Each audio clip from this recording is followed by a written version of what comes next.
When Insomniac got hit with that massive leak a few years back, we all know it was brutal. One of the biggest breaches I've personally seen in modern gaming. We're talking internal builds, full story outlines, concept art, even character reveals, all dumped online before the studio could even map out any of their marketing. It wasn't just early gameplay or rough animations either. It was everything.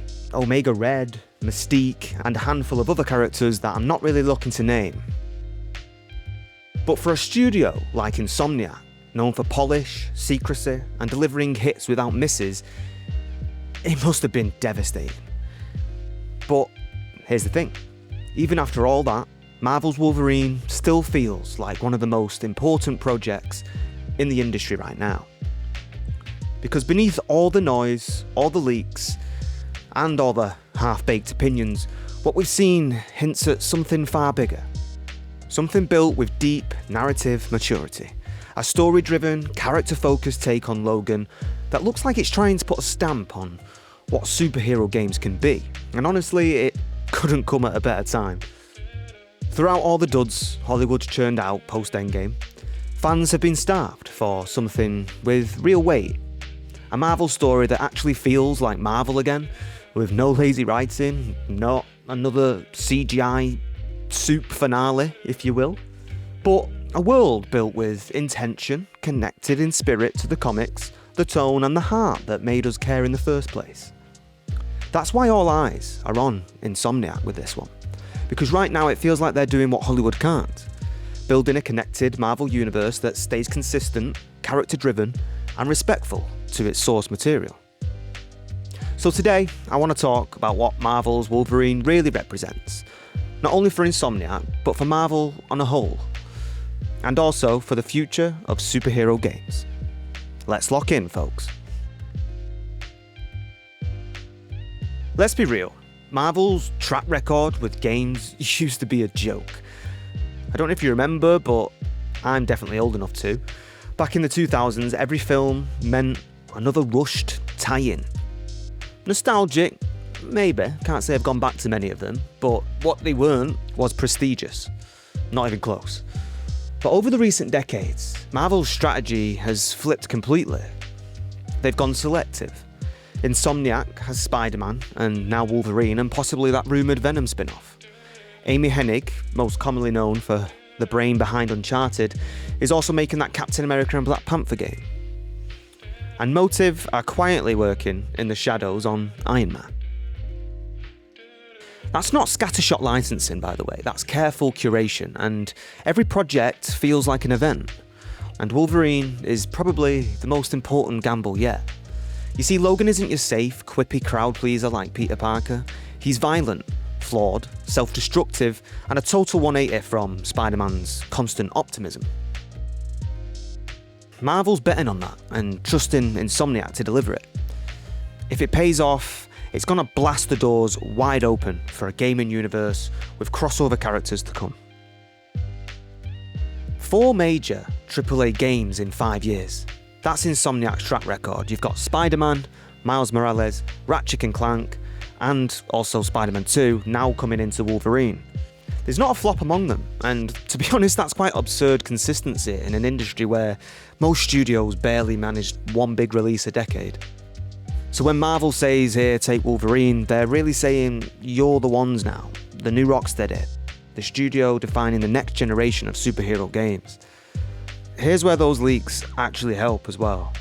Seeing the messy middle just makes the eventual polish more exciting, I think.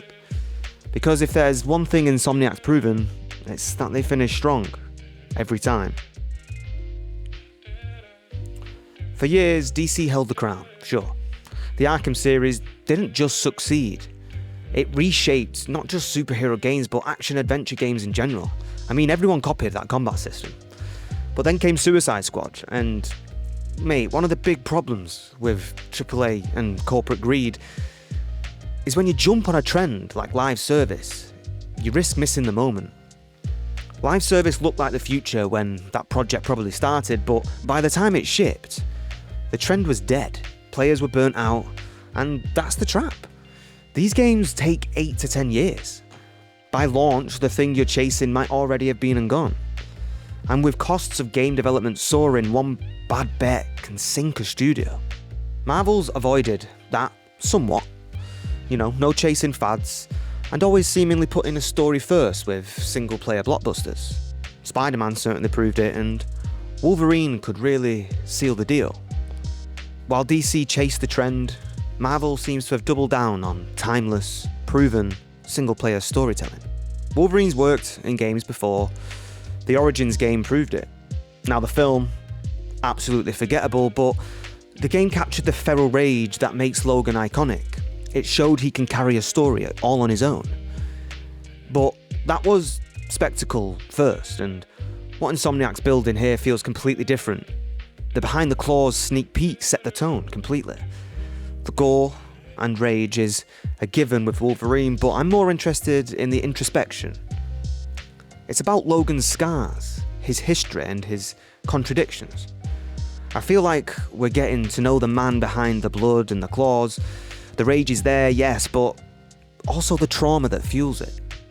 It looks to be a character study, and I'm all for it. You see, that's what makes this Wolverine game so important to me.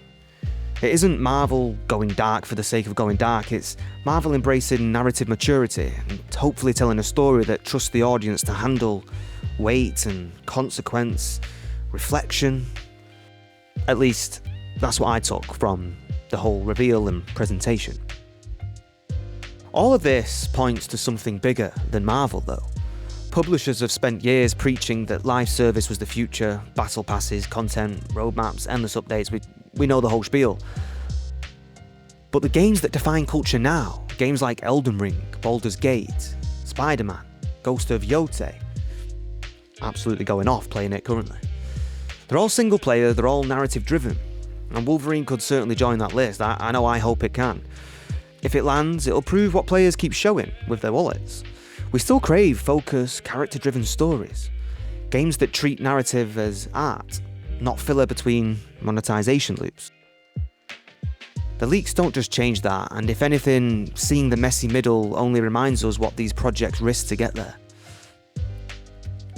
So yeah, leaks or not, Marvel's Wolverine might just be the most important superhero game yet. Because even with Insomniac's near perfect track record, it's something much bigger. It's about Marvel proving they can evolve. Not through another billion-dollar movie, but through story-driven games that take their characters seriously. For years now, we've watched the cinematic side of Marvel completely stumble. It's stretched thin, clearly chasing spectacle and losing the very heart that once made it special. But in that same period, Insomniac's quietly been doing what the big screen can't. Building a connected Marvel universe that actually feels alive through thoughtful writing, emotional depth and consistency above all else. Wolverine is where all that comes to a head. It's the moment we find out whether this is just another great standalone game, but maybe, just maybe, this is the real next chapter for Marvel storytelling. Not in cinemas, but in controllers. Putting the power in your hands. And if Insomniac pulls it off, this could be the dawn of a true, interconnected Marvel gaming universe. Thanks so much for sticking around to the end. Your attention, it does mean a lot. If you like the video, consider subscribing, but until next time, farewell friends.